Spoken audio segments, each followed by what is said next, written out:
This is the Get a Life podcast, X-Cult Conversations. Hi, everyone. Welcome back to Get a Life podcast, X-Cult Conversations. We are here today talking about all things related to the exclusive brethren, or now it's known as the Plymouth Brethren Christian Church. I am Cheryl Hope, an ex-member from Maple Creek, Saskatchewan, Canada, and I left in 1992 due to child sexual abuse, trafficking, and abuse from priestly visits. Today, I have Ben Woodbury with me from Sydney, Australia, where he attended their private schools. Ben had to leave the PBCC, the Plymouth Brethren Christian Church, due to being gay, where in the Plymouth Brethren Christian Church, that is not allowed. Ben's story can be found on episode 36 and episode 40, wherever you listen to your podcasts. Ben also can be found on all social media platforms as X-Cult Boy and has many, many videos on the exclusive brethren and the Plymouth Brethren Christian Church. Today, we are here to sit down with a former OneSchool Global teacher and listen to her experiences working for them. As you know from episode 61 and episode 62, OneSchool Global teachers usually need to keep themselves anonymous, not only for their safety, but due to the enormous amount of kids inside that they have helped. We are going to refer to this teacher as Jane. So welcome, Jane, and welcome, Ben. Hello. Thanks for joining us today. Jane, I'm going to hand this over to you, and you can start by telling us how you came to work for OneSchool Global, what your experiences were like there, and what kind of changes you'd like to see happen within these schools from what you've experienced inside there. So go ahead.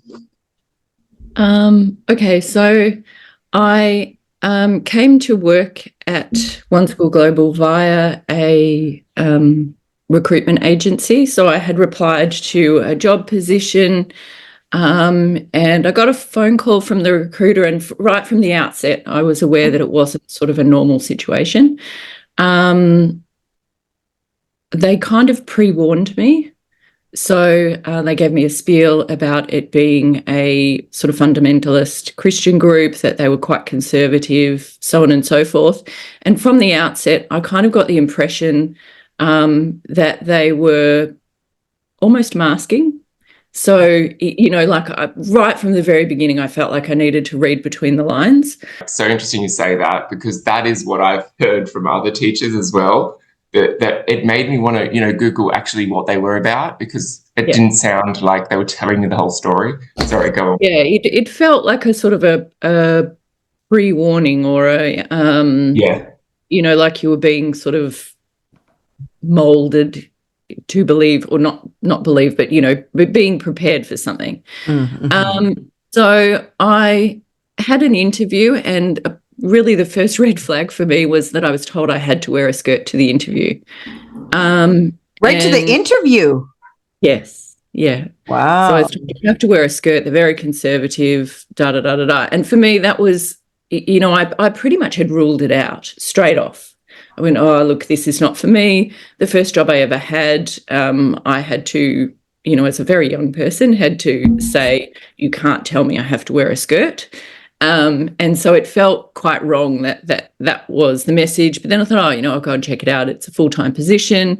It suited me in terms of location, and otherwise the position seemed good. So I went to the interview. I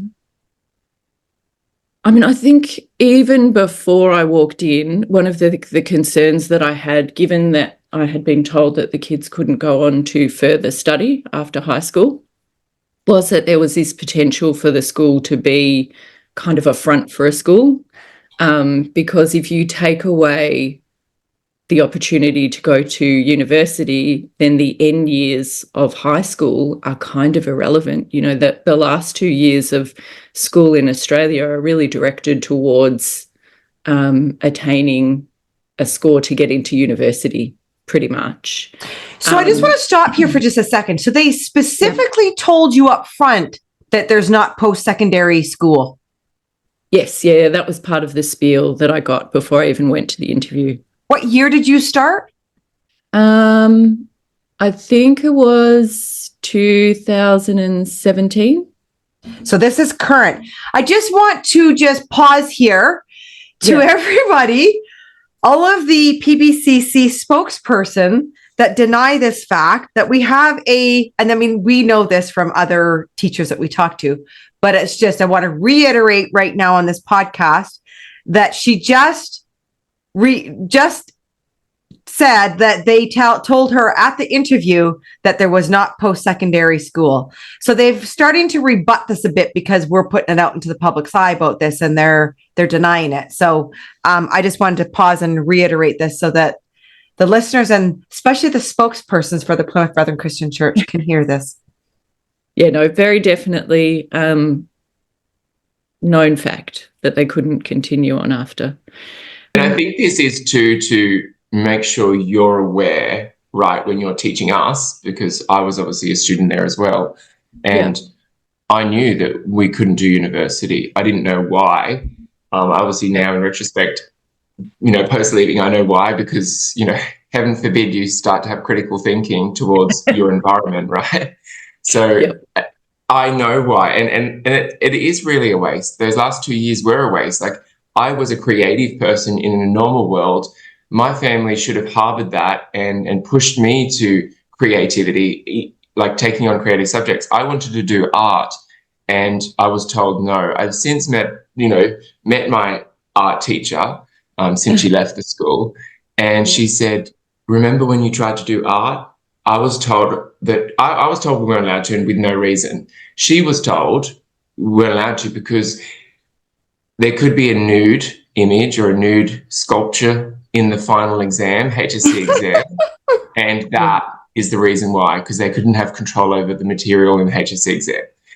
I said to her, "You don't think I'd seen a nude image in year 12 and I wouldn't be hanging out for a HSC exam in a room full of people to look at a nude image?" Like, it's just, it beggars belief, but this is the reality. And they often say, that fact is stranger than fiction, or reality is, because it is. Like, it's so sad to think that they're that delusional that those kids, all the kids in my class, we'd seen an image that was nude somewhere at one point in year 12, right? You're growing teens. There's other means of it, not a HSC exam. And in doing that, you've stunted somebody's opportunity to grow or their career, furthering their career. If they do choose to leave the Brethren, they really set you up for failure, because I have no accolades in terms of university degrees. Yes, I've been able to fulfill my career other ways, but I know kids that are studying psychology have found it really hard because there were elements to their learning that were disabled or handicapped because of the beliefs, and obviously it's setting you up so you can't succeed out here. I mean, it goes against everything that teaching and education stands for. It's we know that educated people are less inclined to be exposed to all sorts of terrible things. We know that it's empowering, particularly for women. So, this idea that their education is stunted, and then it actually undermines their high school years anyway, because it is kind of pointless. So anyway, I went along to the interview.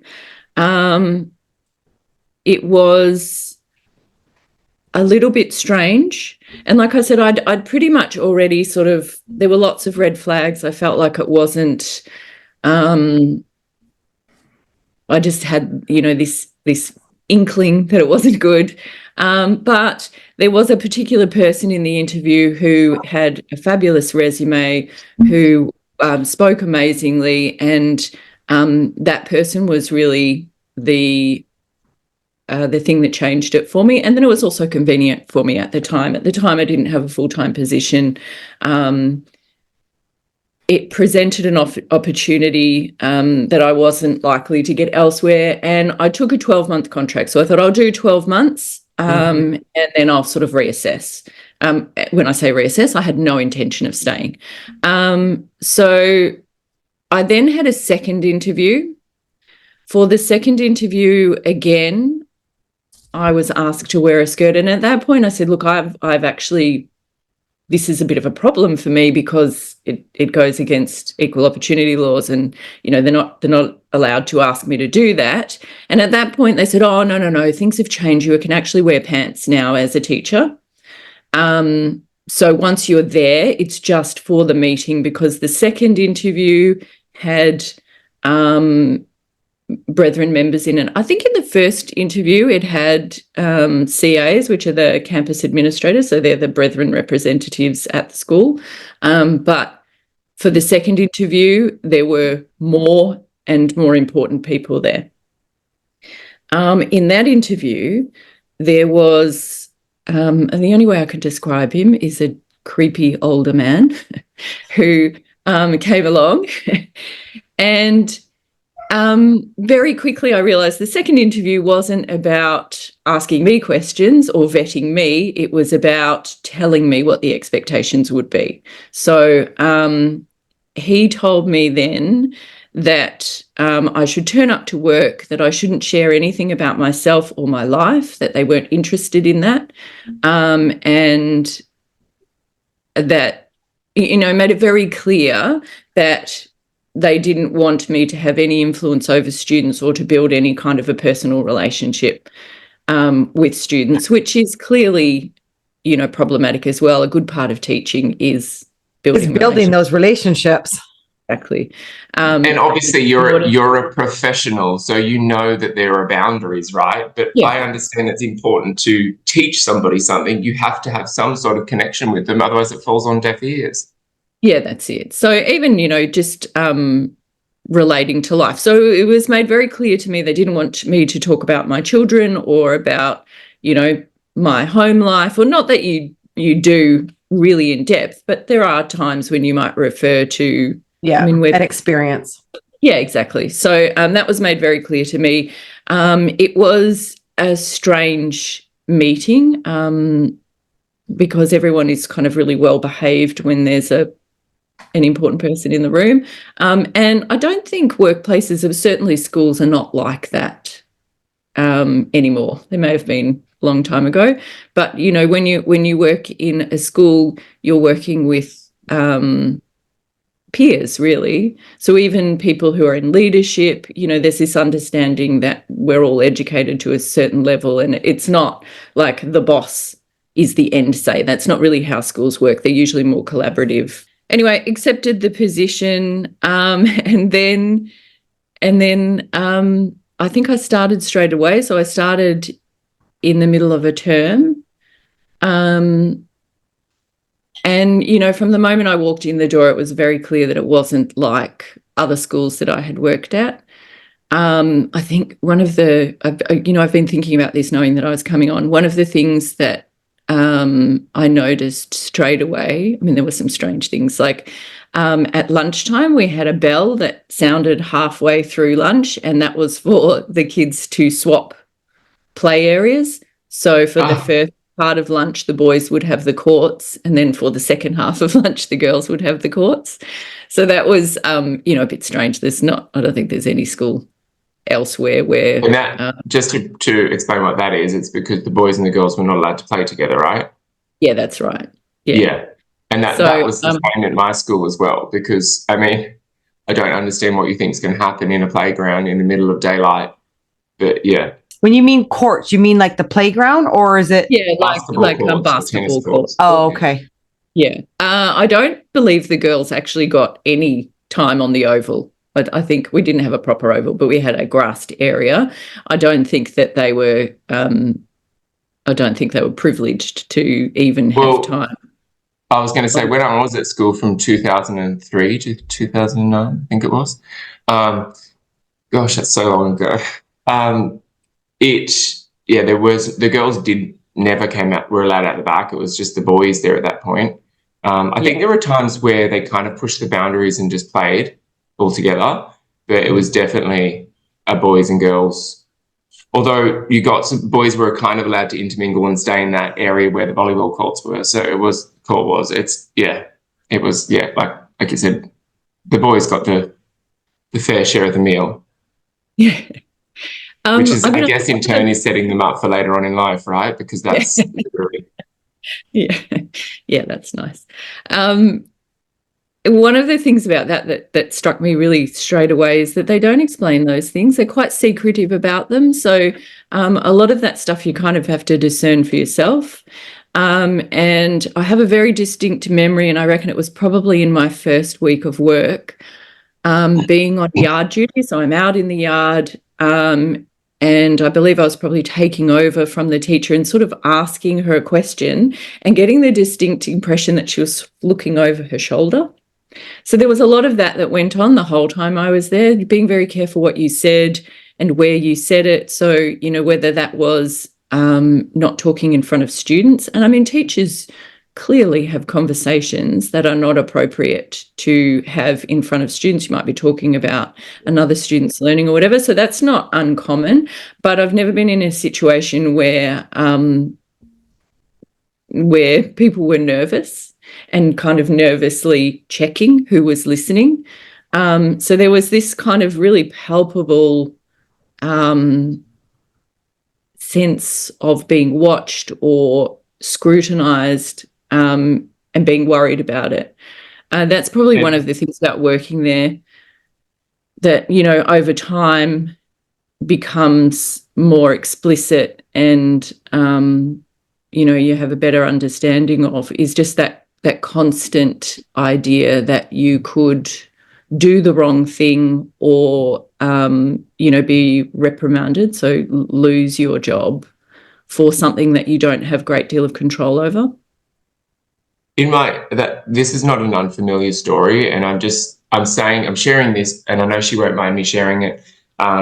So a teacher that I'm in touch with that, you know, was there in my earlier years of teaching, but only briefly, because in my first and second year, I think there was like a total of probably, I think, 9 teachers in the first year that were like flipped in that school. Wow. And that's a lot of uncertainty for somebody that's just starting high school.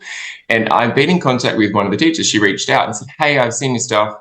I have only just gotten to the point where I'm able to work in a work environment where I'm not in that flight or fight primal fear mode of like, is somebody like, can I say, am I, you know, that just what you spoke about, looking over your shoulder. And like we as ex-members experience that when we first leave, right? For the first couple of years, you're constantly like, is dad there? Is you know, somebody going to see me going into a cafe? Somebody going to see me going to the movies? That like moves on. But she explained it to me. I was like, I know what you mean. I know what you feel like, because us members feel like that. And it's been also not just teachers. It was in the paper last weekend.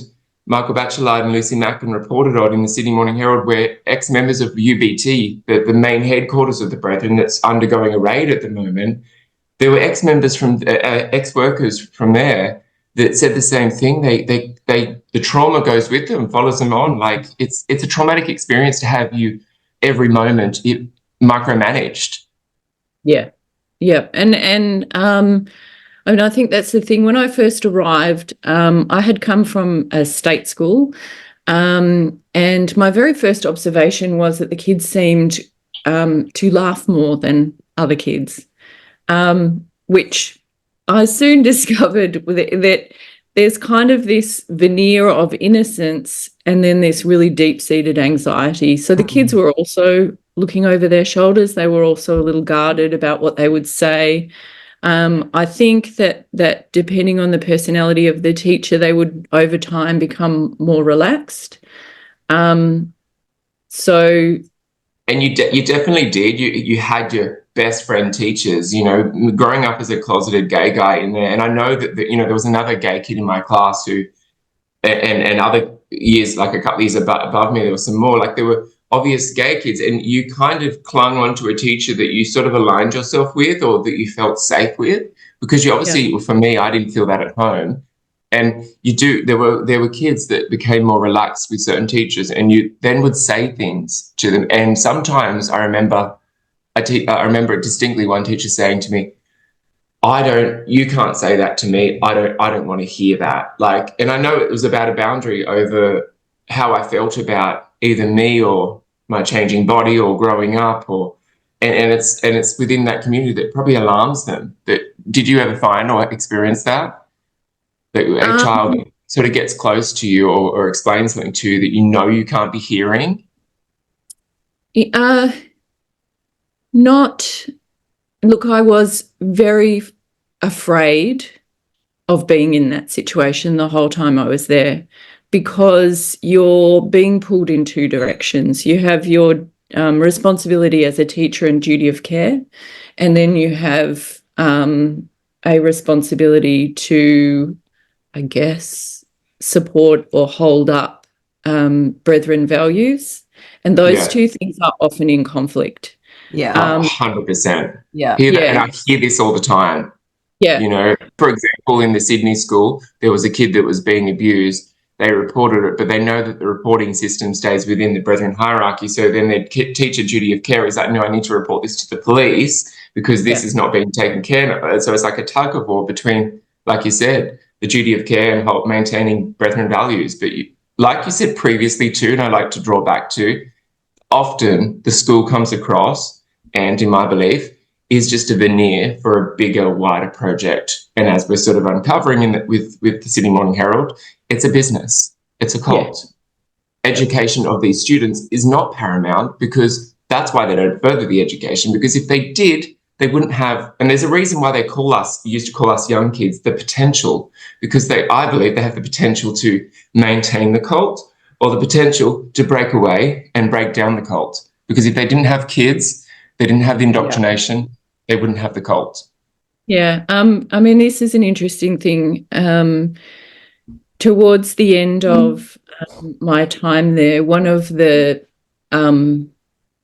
leaders within the school, so a non-brethren person, articulated to me that there is a very specific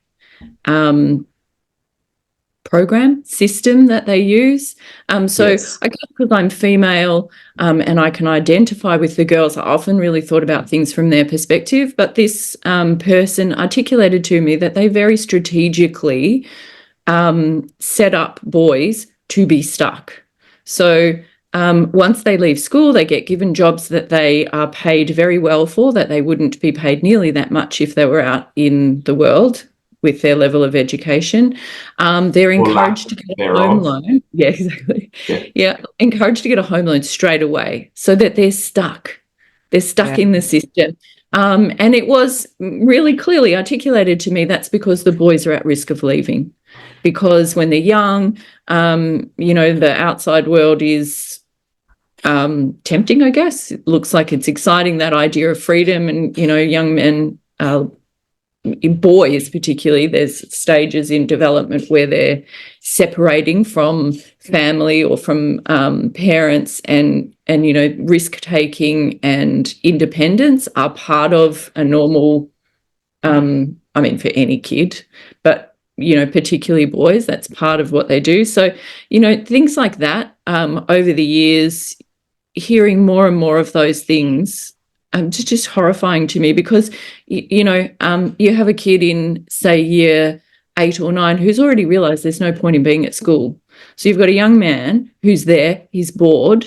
Where does that lead? It kind of leads to depression. So they're at school every day, really disengaged, not wanting to be there, and that's their future, because as soon as they leave school, they're sort of trapped in a different way. Very unsatisfying too. And look, on the other hand, these kids deserve to be, like, one of the things that I think keeps the good teachers is that they are owed an education just like anyone. And now you're making me cry, Ben. I didn't mean to, but it really hit home to me, just to cut back to what you just said about being depressed at school. I was so depressed at that school growing up, and I didn't like hearing you say it sort of puts it in perspective. That's what it was. Like, the lights in that school were not coming to school each day. It was seeing, certain teachers that I could get whispers of freedom, or whispers of an insight to an outside world. And I remember, I'd come home, I'd go to my bedroom, and I would lay on my bed, and cry myself to sleep kind of thing. My mum would come in like, why haven't you done any work? Why? Like, go and have a shower. It's time to get ready for the meeting. I'd go and sit in the shower and cry. And then I'd go to church, come back to school the next day. Because those school environments were so toxic. There were a bus ride to school that was just with brethren kids. And if you were beaten in that bus ride, you were beaten at school, you were beaten on the way home from school, you were beaten at church. Because it's the same environment, it's the same kids, it's the same people that you're seeing. The only light in those 6-7 years of high school or primary school to high school are the teachers, are the outside world. And yeah, it hit close to home when you were speaking about that, because I'm like, they were the worst years of my life. No, that's horrifying. That was my greatest fear, was to be in a position where you're confronted with it all the time, but actually finding myself have a student say something to me where I had this conflict of my duty of care, and because there's no good solution. I mean, the other thing is because there were lots of great things about the school, and for the most part, I really enjoyed my time. It's unique in that you're teaching kids the whole way through. So you get to know the kids really well. You get to know the families. The families are involved in a way that other, secondary schools don't really involve families in that kind of way. So you get to know families, the younger siblings, all of their cousins. I mean, I had a class where there were like 5 or 6 first cousins. I mean, that's unheard of anywhere else. It's so, and family is everything. So to be faced with a situation where the solution, to meet your duty of care, is actually going to jeopardize the safety of this kid, is horrifying. So that you can't, like you said, Ben, we had students who, and you never want to make assumptions, but it seemed fairly clear that they were questioning their sexuality, if not, fairly certain that they're gay. What good outcome is there from that? Because to leave is so painful, and so devastating. Yeah.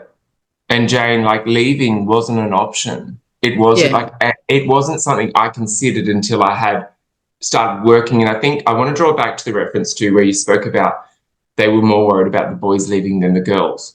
Well, that's because they've set up, and I'll explain why I think that, because they've set up the system, right, it is essentially a system where women are oppressed. So there's no chance of the girls getting financial stability, getting a career, getting a taste of it, because they don't progress. They go straight to work, and it's usually for their father's business, and it's always mundane office jobs, the serving position.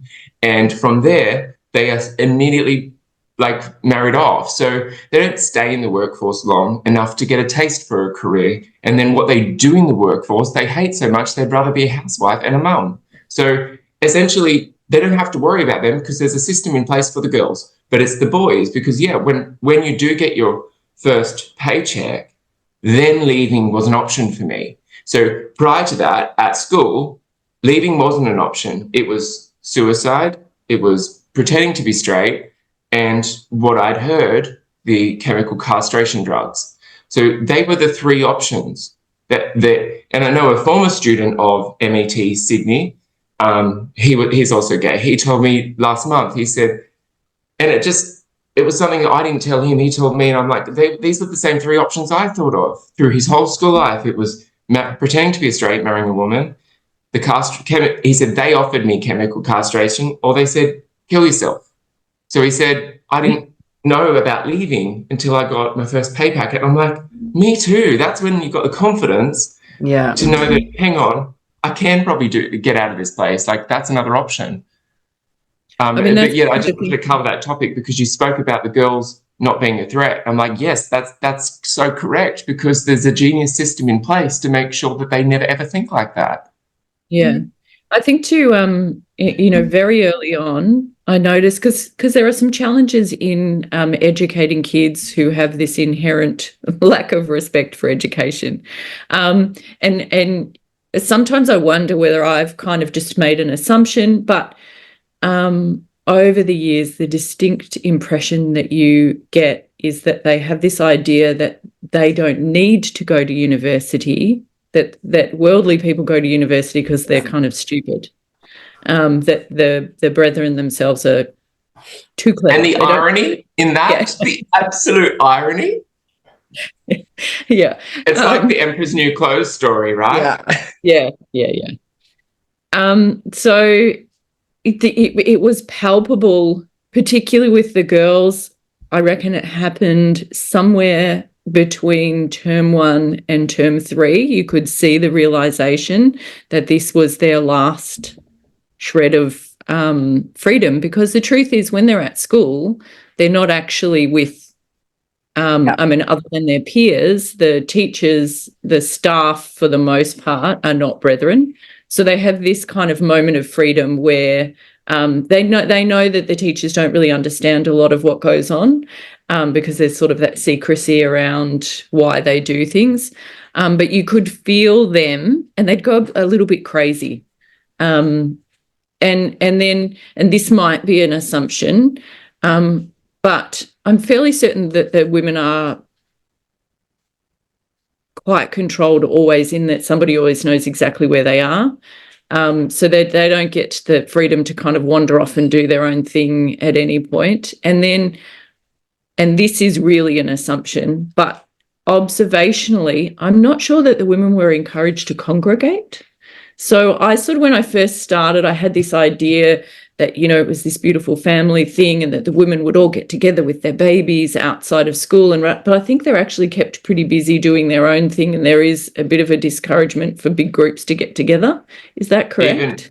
Yes. And it's a specific thing in there, like back before they have things in place to stop that now. And like, not that it's a mandatory written rule, but there were things like partisan activities was always brought up. If you had like parties or what was familiar friends, and there was no special friendships in the brethren. We love all the brethren. I mean, despite the fact that, he raped your cousin, well, that's fine, because the Lord forgive him, and so should you. But you've got to have him over, you've got to, that's the mindset in there. For the grassroots bottom end of the echelon within that society. Obviously, the higher up ones, they will only have who they want around for dinner. And I know that because I've been in both ends. I grew up in the bottom end and witnessed the top end before I left. And there were partisan activities. There were special friendships. We wouldn't associate with them. And it's a kind of like Animal Farm all over again. All animals are equal, but some are just more equal than others. And now they have things like Campus & Co., which is like the school shops. And that was just sort of starting when I was leaving. So the women become so involved in that. All free labour, of course. That's why they had to rewrite their Modern Slavery Act. But that's what keeps them occupied. So they can't gather together. They can't, prisoners band together and go, well, hang on, this is a bit of a shit situation. How do we get out? There's none of that because, well, I don't even think the women have, I shouldn't say all, because of the 6 women that I've helped leave or had something to do with, in leaving, they're brilliant people, and they couldn't be brainwashed. They were like, this is a cult. We have to get out of this. But generally speaking, like my mum, I feel sorry for them. They haven't got a skerrick of a thought of their own. It's everything she says is just, you've heard that spat out by dad or the church. It's nothing new. I don't know if anybody's seen, most people have seen the documentary on the FLDS called Keep Sweet, Pray and Obey. And we often relate, I often relate how that movie, that documentary is very, very similar to the PBCC. Even though the women are not in these men's beds, these women belong to these men. Right? Yeah. We're seeing right now, there's this influx of men leaving right now. They're leaving their wives, leaving behind kids because they see through it, because they get put into these positions of providing. They get put in these positions. They just see things differently than the females do. The females, unless unless you're having you've had a lot of abuse happen to you, you've had a lot of priestly visits, a lot of like things happen to you, it's hard for you to see through the veneer of groveling, and you're looking at these men of God or these priests that are put into place of authority, and you know that your authority yourself belongs to them. It doesn't belong to your husband. It doesn't belong there. And that's how they explain away things like marital rape and other things that do happen in there. They're like, well, you know, you're my property. And we've heard this from other survivors that have come forward and told their stories. It was like, he owned me. Like, it's so horrific. You are right in what you're seeing, where you're seeing that the women don't have as much freedom, so to speak, as the men do, because the men and the boys get away with more. Yeah. Go ahead. It's funny that you mentioned when you were talking just then, Ben, about special friendships. Sorry, that's probably not the best wording, but you know what I mean. Individual. That's what they call it in there, though. That's what they call it. So, brethren jargon. Did you ever in your first? Sorry to digress, but on the first week of your employment in the brethren community, were you like, what is a meeting? What is a break? What is all these jargon that they use? Did you find actually, that? One of the things that I thought when I first started, one of the things I noticed was the accent. So, yes. And as I was there for a bit longer, I didn't notice it so much. But when I first started, they asked me if I was English and thought that I was very posh, which I'm not. And you're like, no, I just don't speak the crass. Did you notice it in particular with the girls? It's more the girls that talk like that. Yeah. We had the break, hey? And it was like, it sounds they have a real drawl. Yeah, they do, a real twang. If you watch any news footage of Australia from like the 60s, yes, it sounds like it's like stepping back in time. It's really distinct, because I taught at a school in the suburbs.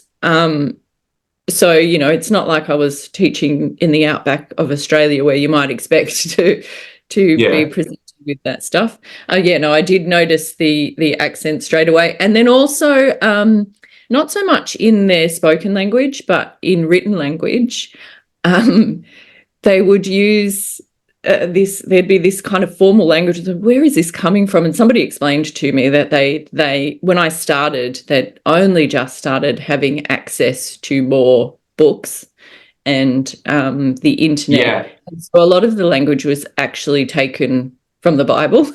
From the Bible. Which is don't normally find that in high school essay. You don't find Bible language. And then also, I'm without being rude, as an outsider, I would say a bastardized Bible, because it's kind of reinterpreted. It's not the original anyway. Yeah. Yeah, that's it. So, Heavens, you wouldn't have wanted to have said that in there. But it's funny you say that, and just to relate to the whole terminology thing. So I in English creative writing, I used to love, and I'd get into it. And I remember writing about this person. I think we had to rewrite Lady Macbeth's story, but modernize it. And I used the word impotent, which I didn't realize what it meant today. And in terms of a sexual way, like it hit non-functioning kind of thing, that I didn't realize that. And so I remember hearing my English teacher, and she came to me and said after class, can you say that for a second? She said, what do you mean by this word? And I was like, well, in the Bible, he was impotent on his feet. He couldn't walk. And she's like, oh, and she's like laughing, and she's like, oh my God. And I was just like, innocent little me. I was like, I would have used a big word, That was one of the fun things, this very formal use of language. Special friendships. We were talking about special friendships. I think I did notice that straight up. So in a normal high school situation, you would find kids, both male and female, would have like a best friend. That's not the case, and it's very much discouraged. And I remember over the years there were a couple of instances where, two girls would kind of form a tight friendship, and they would be discouraged from hanging around together, and they'd get a lot of grief from their peers, from we would get a message to say, don't let them sit together. Those two need to be separated. It's not healthy. And so they would be kind of guarded about it as well. They'd be trying to get through the day without drawing attention to themselves. There's a lot of controlling things that, in a normal situation, you just kind of let play out. And did you find that even if they were related, like if they were cousins? I feel like, yeah. And I sort of had this idea that they would get together on the week, sleepovers and da-da-da-da-da. Over the time, I became more aware of the fact that, look, I think it kind of comes down to the fact that you're really discouraged from being an individual. So in a normal high school setting, teenagers can be a little introspective. It's a time of discovering who you are and what you believe in and trying out different things and doing all of that stuff. So in terms of motivation and engagement, there are certain things that in a normal, no, I don't want to say normal, that's unfair, but in another school situation would be things that kids would be really interested in doing. So looking within themselves, expressing their personal opinions, blah, blah, blah. I very quickly realised that the Brethren kids were very uncomfortable doing that, that it was discouraged. And you become aware that, like, you are discouraged from being an individual. Being an individual is kind of threatening to the group. And that has implications for curriculum and And there's the whole special friendship thing too, is like, just from a kid at the school's perspective, I was too afraid to, because you grew up not trusting anybody, and that works perfectly for a toxic cult environment, because if you don't trust anybody, and even in your own family, right, because you're always looking out over your shoulder, because you're going to get in trouble for doing something wrong, for breathing out of line or having an impure thought, even, like, you don't trust anybody, because the moment you do, usually that person's like guilty conscience and psychological warfare that you have going on constantly while you're in there caves, and then you report, and then that person is immediately in trouble. So you don't trust anybody. And that's why from an early age, it's kind of inherently inbred into you that you're like, that primal fear of not trusting. There's no pack mentality at all, because it's everyone for themselves. Yeah. And I think that sort of goes back to, when I said I first arrived, I sort of had this general observation that the kids sort of laughed and seemed a little more lighthearted. Very quickly realised that wasn't just a nervous reaction.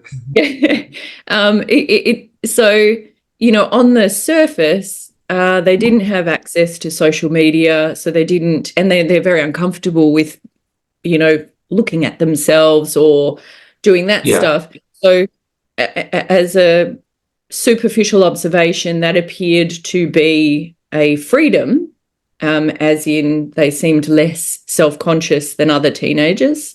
But I really quickly started to notice this disturbing and disproportionate threat of anxiety. So there were kids that had really significant anxiety disorders, like, a young man, a 14-year-old boy who is essentially anorexic, is not eating, constantly nauseated, fainting, can't do any exercise. And there was no physical problem with this kid. Seemed very obvious to me, not that I'm a doctor, but, just this really distinct threat of anxiety, which I hadn't experienced really. I mean, kids are anxious and, have this stuff, but this was kind of grave. Wow. Yeah. And there were like one in every school. There was one in our school, a girl, and there were, I know that there's been multiple across the board. And it is like, and you even have to the point where kids that show signs of deep emotional disturbance usually either light fires or harm animals, right? And there were that was rife with me growing up, with the kids around me. Like, if I wasn't subject to bullying, it was the birds they were catching and the wings they were cutting off. It was the kittens they were putting on the back of hot trays. It was the rabbits they were tying fireworks to. It was that or me, and I know that wasn't just my school. It wasn't my campus. I wasn't singularly the only kid and random person it's happened to, because, well, that's the beauty of social media now. So many people can connect and share their stories. I'm like, that's not dissimilar to what I experienced or I've heard.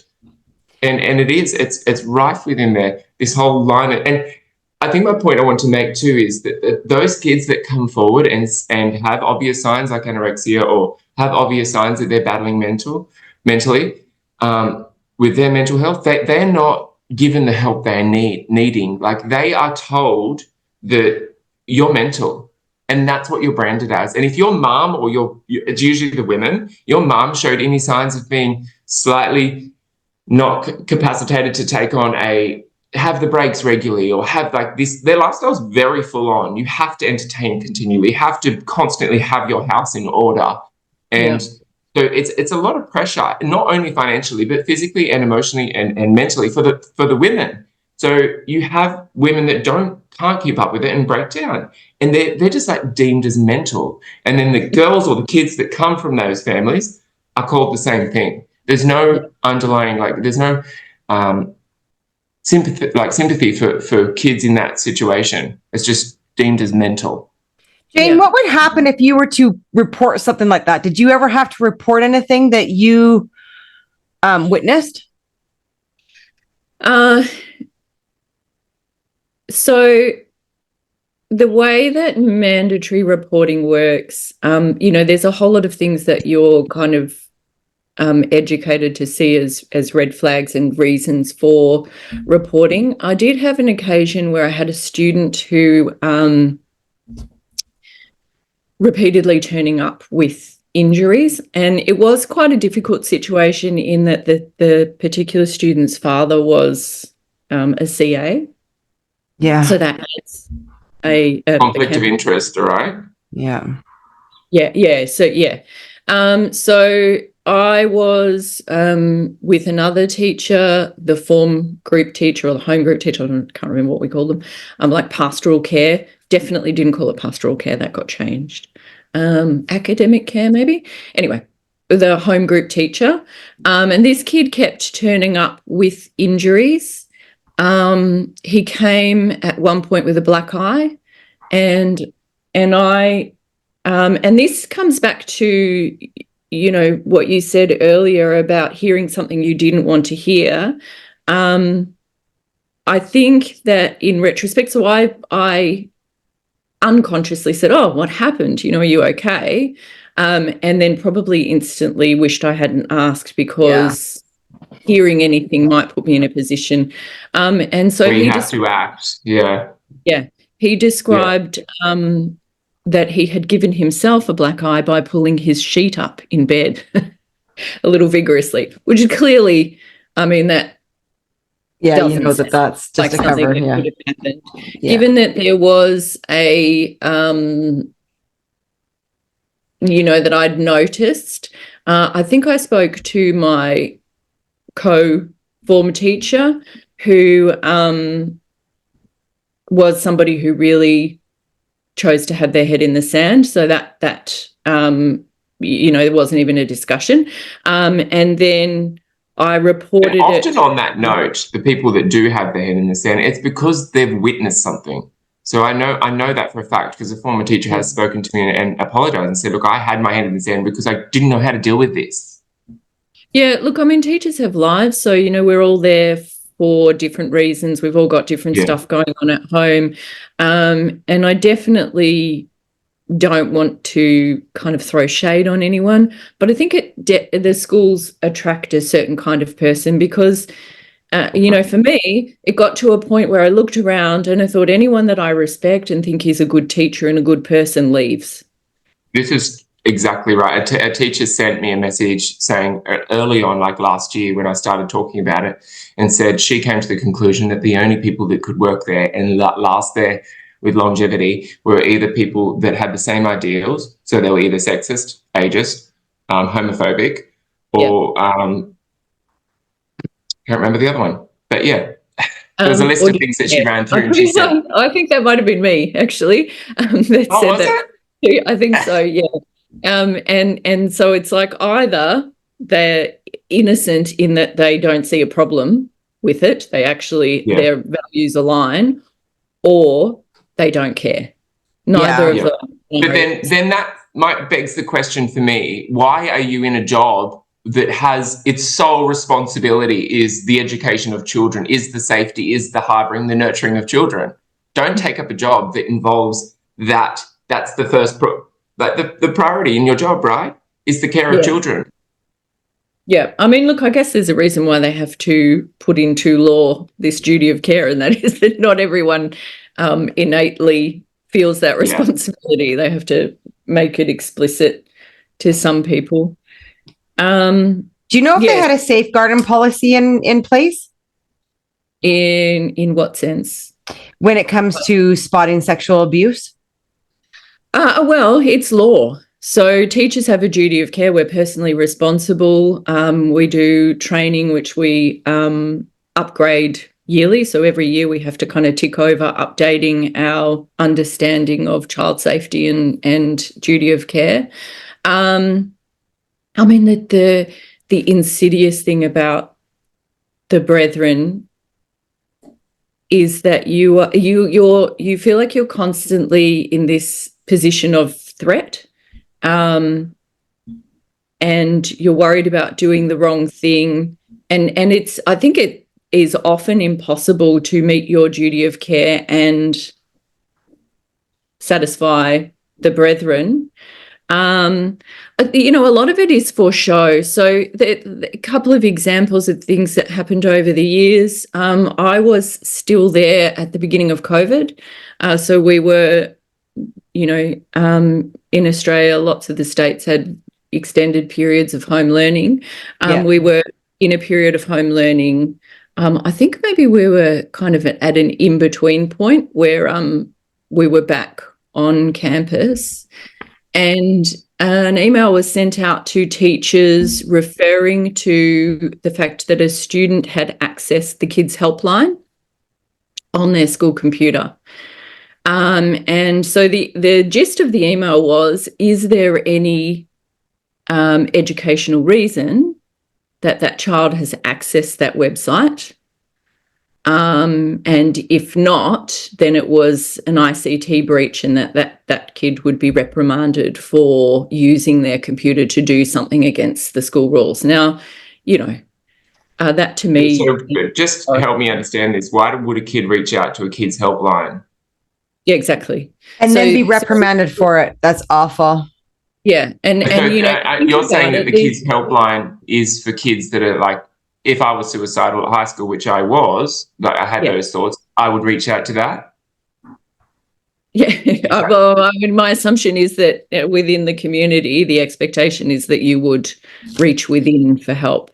Yeah, so I'm just trying to navigate what the helpline is for. Sorry. Yeah, exactly. Yeah. And that's the thing that's disturbing, because the email was sent by and to people who are not brethren, and for whom that should have been very obviously a massive red flag. That kind of plays into that idea that I spent the whole time, in the end, I was very afraid of something happening where I was put in that position, where a kid said something to me.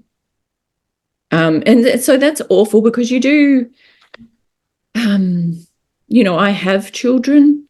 I, at the very least, expect their teachers to meet their duty of care, their legal obligation, and I don't think that's always the case. So certainly in that instance, here's a kid who is stuck at home for an extended period of time with no access to anyone else.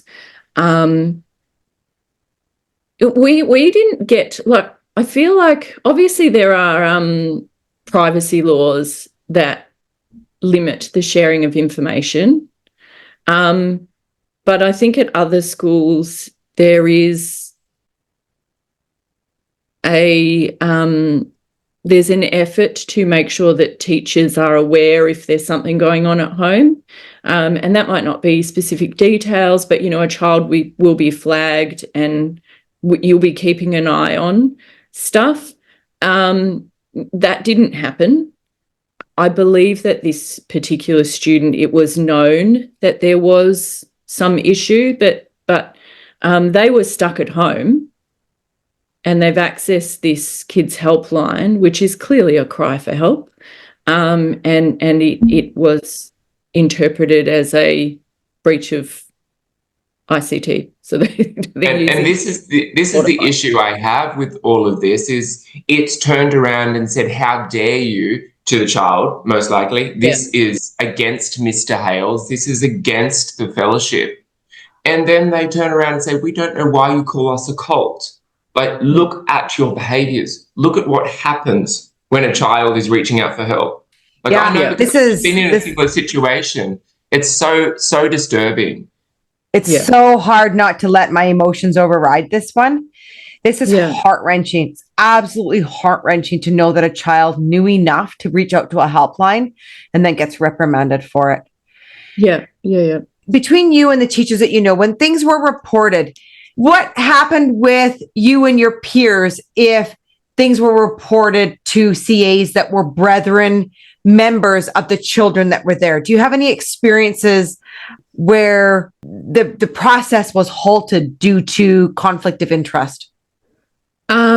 So I don't have any personal experience because I was just a teacher.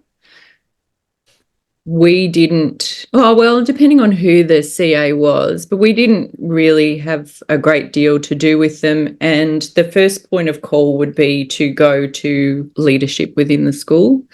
I am aware of a leader so the school that I was at, there was a family where it was very openly known that the father was an alcoholic and abusive.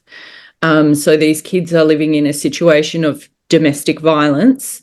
The mother periodically reached out to, and, kind of unfortunate, but I feel like because of the way the system works within the brethren, rather than reach out to a female, this woman would reach out to a male teacher, which then creates, other sort of issues. But reaching out for help, the kids would not have uniform, they'd never have lunch, and it was always put onto the mum.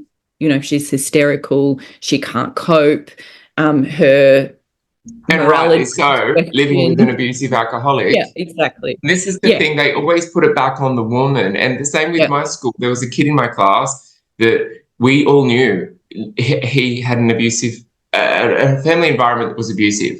And so in turn, that behavior is learned. If there's no actual help provided, that behavior is learned. And then, today we have the same situation where I hear recently that his wife was in mental health hospital because of domestic violence. So the same thing, cycle after generation after generation. Yeah, maybe he couldn't help her because she wasn't providing the home life that he needed to support. I don't know, you know what I mean? It's really defective. So I know that, and, this is, I guess, kind of hearsay in that I'm not talking about myself, but that person, that leader did report and they received lots of grief about that. Yeah. The leader, as in the non-brethren, like the teacher? Yeah, and had a short-lived career. And we find that lots. Yeah. Let's go into this whole disappearing. How many teachers were disappeared while you were there? When did you quit? You were there from 2017 till when? 2021. And was there a lot of teachers that would just disappear overnight? Yeah. Let's talk about that, because one of the things that I became really aware of while I was there is there's this pressure to do things that don't meet duty of care, and they can be really simple things like not supervising properly, allowing kids access to rooms that they shouldn't have access to, but you only need to see it happen a couple of times where a child is injured or something happens in that situation where you are really being pressured to allow them to do whatever. So it's like the school is running in a fashion where we're not meeting our proper duty of care. When I arrived, most of the teachers didn't really understand what their duty of care was, which was quite foreign to me. But as soon as something goes wrong, it would be put back on the teacher and then that person would disappear. So, for instance, if a child accessed your computer outside of your permission, so it's not like I've given a kid my computer to use. They've, while my back is turned, gone to my computer, because the teachers have access to a little more than students, I think. If they see something, the teacher gets disappeared. I think at one point my colleagues and I kind of calculated turnover, and not all because teachers left, not all because teachers were invited to leave, but sometimes just because, people very quick, it becomes very obvious straight away whether someone's going to survive for any length of time or whether they're out the door straight away. But there was a turnover of well over 40%, which is really high. Yeah. But you have a different number now lately, right? Hey? I was going to say, just to add to that, on that note, so I've got a list of things that sort of accumulated or people have DM'd me. So somebody that is well connected in the Sydney school has reached out and said Sydney school has had a 70%, and I quote, staff turnover in the last year. And an interesting thing is that I think they've got NESA reviews. Is it NESA? Is that who reviews the private schools? Oh, I'm not sure. Is it NESA I think that they're state-based, so it may be NESA. So there are bodies that you're talking about, like school accreditation. Yeah, they're state-based. Probably is NESA in New South Wales. Yeah, I think. Oh, okay, yeah. So I think they're up for review next year, and they will have to explain that. They have to explain why they've had such a high turnover of staff, and it'll just be interesting to know how they'll go about doing that. So this is just a Sydney school. The teacher shortage is well known across Australia, and so I think it does come down to a lot of the research that teachers do prior, because there was another teacher that reached out to me. She said, hey, I'm a teacher that landed a job at Sydney last year, real recently, and she said that actually saw your TikToks and then the podcast crew and was like, no, these red flags that I saw in the interviews, like you said, I was like, no way. I mean, look, that's one of the things. When I took the job, I was really worried I'd get stuck there because it's not a proper school. I mean, that's just call an apple an apple. That was my suspicion, and then I wasn't there for very long. So, but the whole time I was there, it was like weighing up: are we really educating kids, or is this kind of something else? A placeholder for something else. Yeah. Yeah, and I think in the end, I mean, I still am undecided, and I think one of the things about leaving is that there was a period of, it's like leaving a dysfunctional relationship, there's a period of having to kind of work through everything that happened. There's an element of guilt involved in working in a situation where you feel like you can see things going on that aren't right. And I mean, even something as simple as by teaching in that system, I'm condoning the beliefs. Yeah. And, I don't have a problem with people having different beliefs to myself, but that's not how the brethren see things. And so after a while, you go, well, actually, I'm not allowing someone to have a different belief than mine. I'm actually perpetuating what I see as dysfunctional behavior. So, I'm implicit in allowing this to happen. So, that's kind of where I ended up, and a good part of the reason for, there were lots of reasons for leaving, but I still have had sleepless nights worrying, did I make the right decision? Did I, whatever else? But in terms of teachers disappearing, I remember one year, at the end of the year, we had like what you would call a speech night, a day where the year 12s get to graduate, or the final year students get to graduate. And usually there's a bit of celebration, so there'll be some sort of singing and performing, whatever it is. They used to always get a kid up to give a speech, always a boy, and it would be kind of like a roast. So they have a really kind of nasty humour sometimes, really unrelenting, and that's when they would shamelessly, call a kid out for being overweight, call a kid out for like this. So that is disturbing in itself. But this particular year, this kid got up and listed, and it was a long list, listed the teachers that they'd gotten rid of and the ways that they'd done it. And at the time the school that I was at went through a period of, I think this is really common, a period of instability in terms of leadership, in that they couldn't keep a principal. They couldn't find someone who, didn't. That was common. That happened with us. Yeah, because, really the buck stops with that person. So I was a little protected in the sense that unless it was a situation that was, not a question mark, but a very clear problem, I didn't have to mandatory report. I would report to the next person up, and that person would. So my duty of care is to follow the school's reporting process. So yeah, that was super disturbing and not something that you would find in a normal school, like this very open and, where there was a room full of family laughing away at these people whose careers had been marred in some way or another by, kids deciding that for whatever reason they weren't.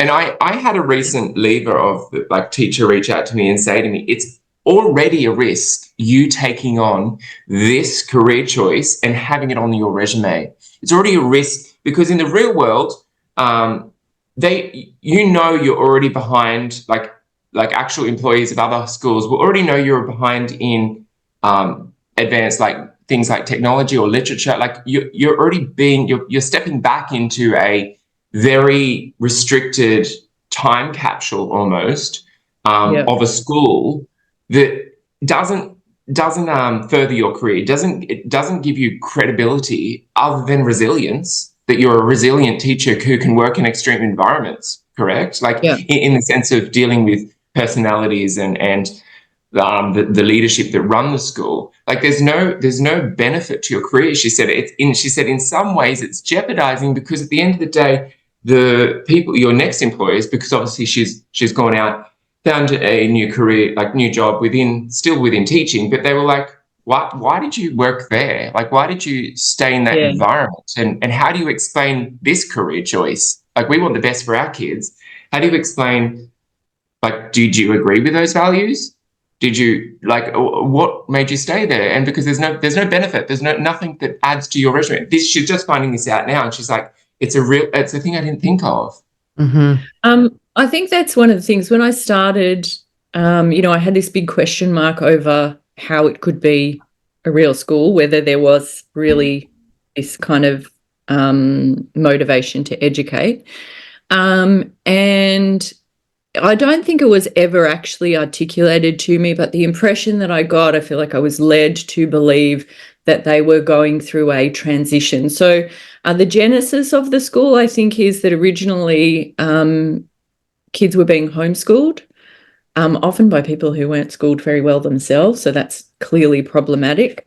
They did a lot of distant education, like my auntie's age group. They did distant education, but that obviously the kids weren't doing the schoolwork. And So the school started off quite small and I think fairly unruly, as in the kids kind of behaved in ways that other school kids don't really behave, a bit loose.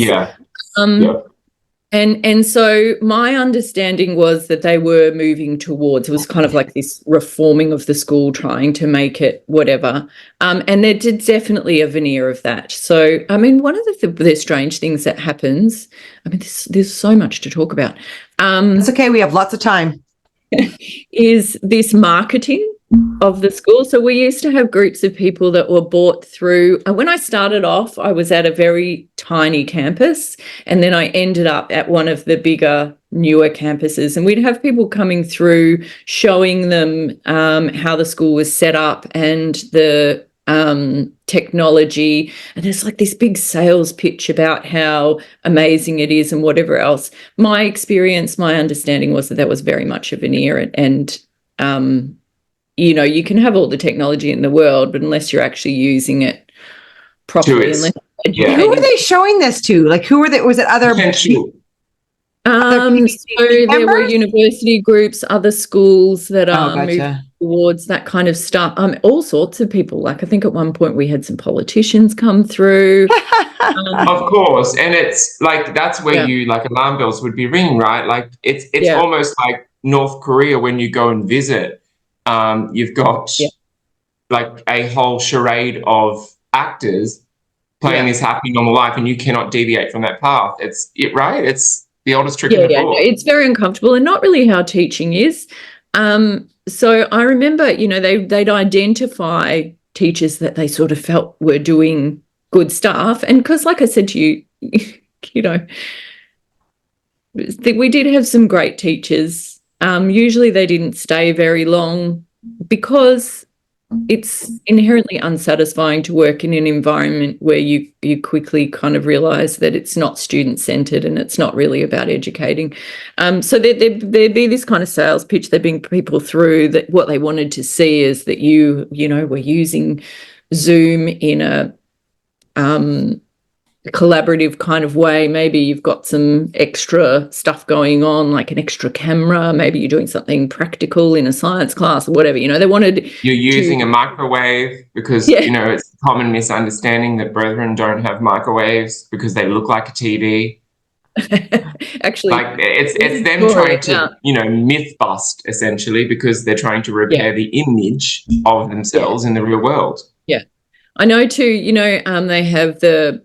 So as part of teaching, in order to maintain registration, you have to do sort of training all the time. And so you do professional development. The Brethren have the Teacher Academy, which does its in-house professional development, which is, you know, directed towards it.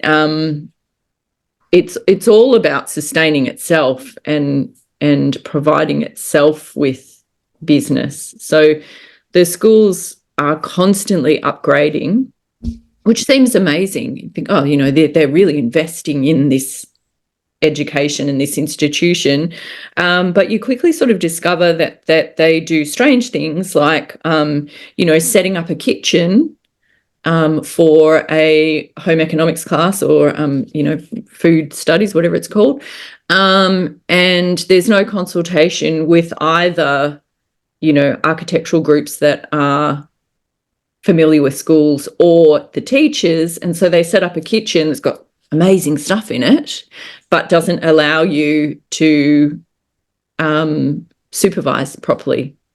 So they'll put, you know, a room, you have to walk through 2 rooms to go and get the food or to go and get something. And in that period of time, you've got 12 kids in a kitchen with fire and heat and unsupervised.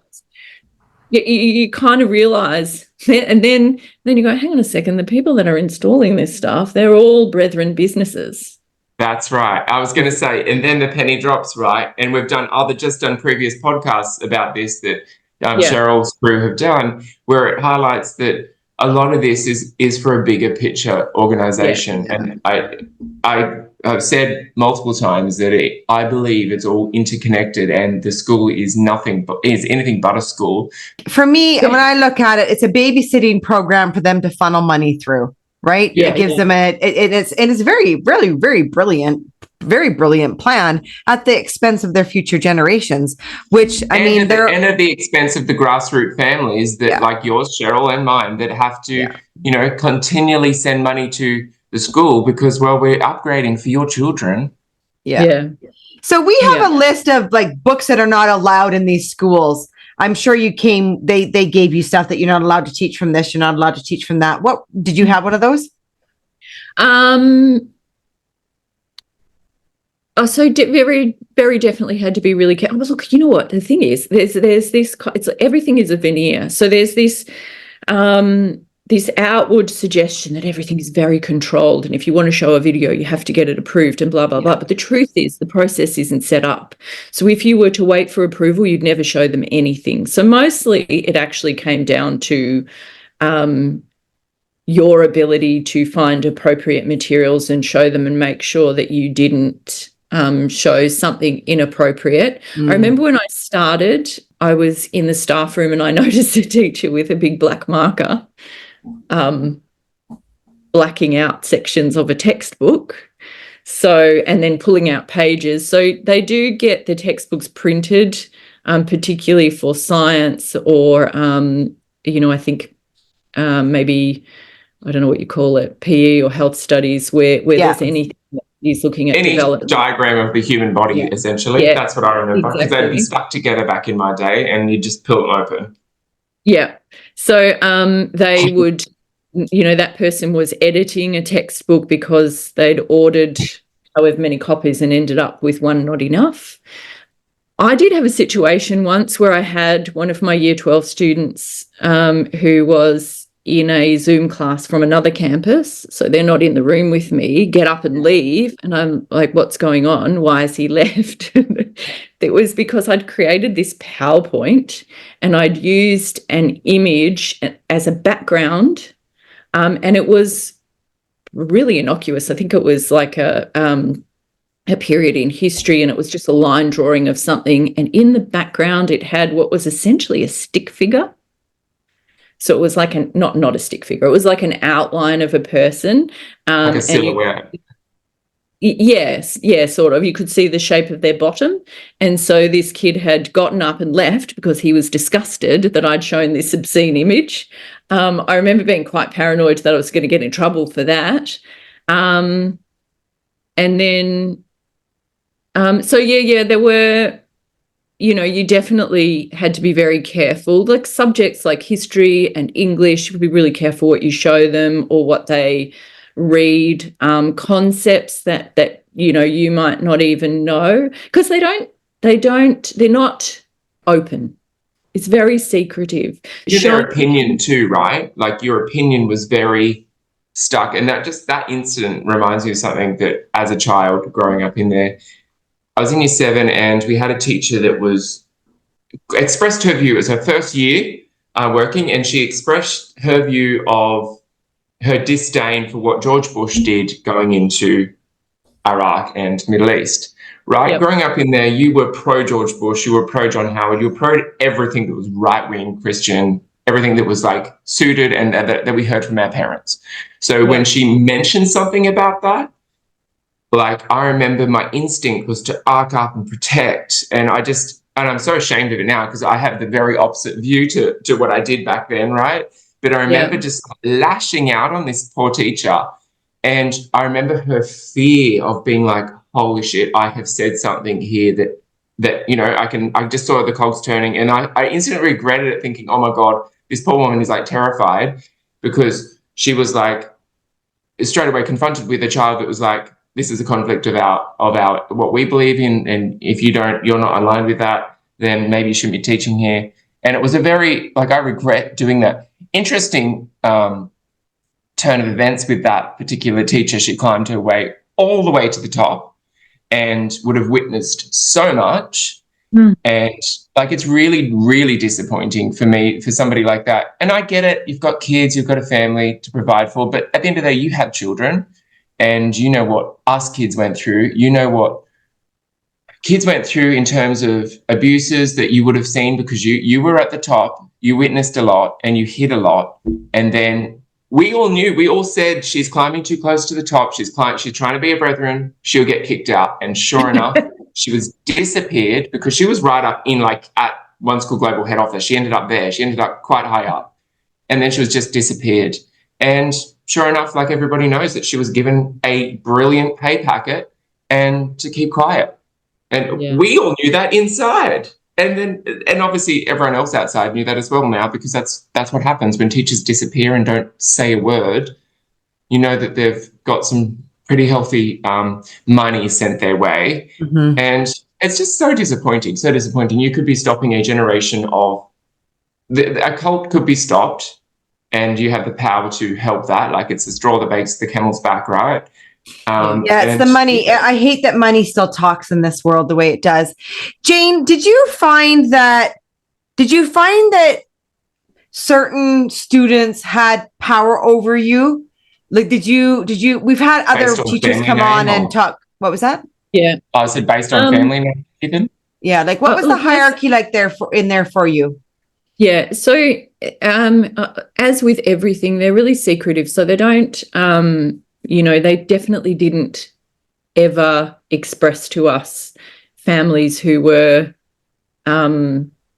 more influential than others, but you really quickly kind of identify where people sit in, I know, they have, what do they call them? Market days, I think they call them. Yes. Mm-hmm. Yeah. So they have these events on the weekend. They're usually held at the school. And I think that they're just kind of, the market is available brides. So they parade the girls around. People come from overseas because obviously, there's a limited gene pool, and it's important to spread afar. Otherwise, you end up marrying your cousin. I know that people would be invited to that or not invited. So there's this real kind of... That's so bizarre. It's horrifying that there are kids that are born into families who are kind of stuck, but they're not in. That makes sense. So they're not in the fold, really. I feel like they spend all their time trying to be good enough. Yeah. And that is so much a thing. Like, you'll get them, and it all like comes back to that whole, the accent thing, the noticeable physically noticeable attributes of the members. And you've got things like the accent, but the other thing too is fashion. So if the higher echelons of the Brethren world, and that not necessarily is always Hales. It's people that were popular. It was people that were money, and people that were talented, as in could sing or play the piano or whatever, musical. They were like the top tier. If you were any of those, you were then like up the top. If not, everyone else, you were down below, and you pine to be part of one of those, fall into one of those categories, right? Either related to the Haleses, had money, were musical, or good looking. Like that was the top bit. So, and what I'm getting at with that is that you'll have those people that set trends that will wear,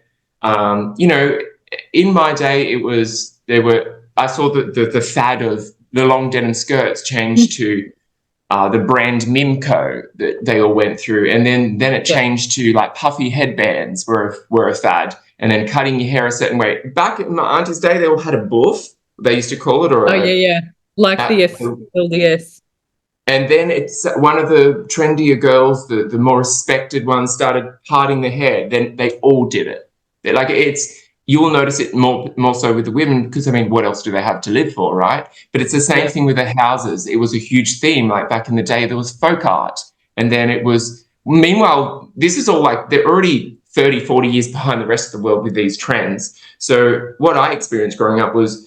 From there, it went to like really decorating your houses, and it was like an over-the-top French provincial, gaudy look. And it didn't matter how fake it was, you had it. And if you couldn't afford to wear the Kenzo scarf, you would get onto Little Fish Shop on eBay and buy the fake Kenzo scarf. So you had these people that were setting the trends, that were the trend, but bear in mind those trends are already like 30, 40 years behind. Like they're not current trends, and that's the same with the accent that I believe with the accent thing that particularly the women have, because they don't access the outside world like men. They don't work with non-brethren people, and they don't have the materials that men access, like calling up other businesses. Like the men do all that, so they're in tune, I think, a bit more with the outside world, whereas the women are sort of stuck in this little cycle. And that's what I was getting at with. You'll find that, like the trends or how they look, or it all comes from one sort of tier of the brethren, women, and the rest of the world. There's this really distinct pressure to be like everyone else. Yeah. So, and it's to be like that higher echelon. Like, I remember my sisters begging mum to change, like when they wanted to change their hair to the part, and you felt ostracized if you didn't do it. Yeah. Did you ever witness any alcohol in there with the kids?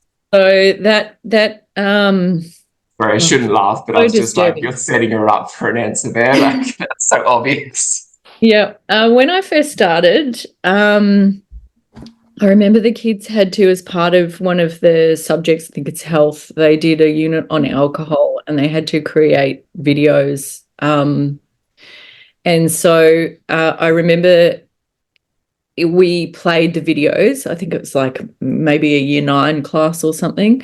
So, middle high school. They played these educational videos about the dangers of alcohol, and we did it in what was essentially an assembly. And these kids had created a video where they were all sitting around on a veranda drinking. So they had, beer bottles drinking away, and then they piled into a very small hatchback.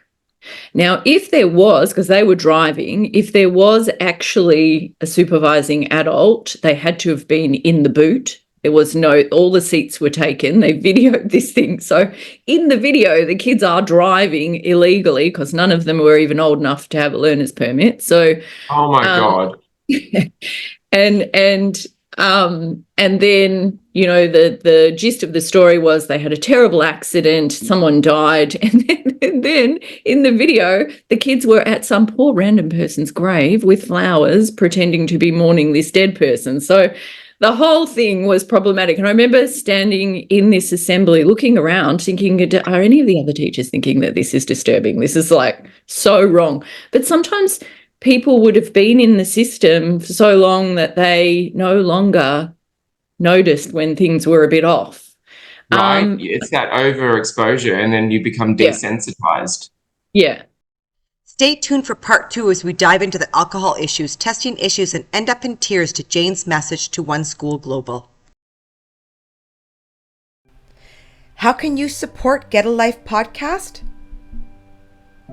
You can donate internationally via PayPal at www.paypal.me/getalifepodcast. PayPal also has a QR code that can be scanned. Or donate to our Get a Life podcast GoFundMe.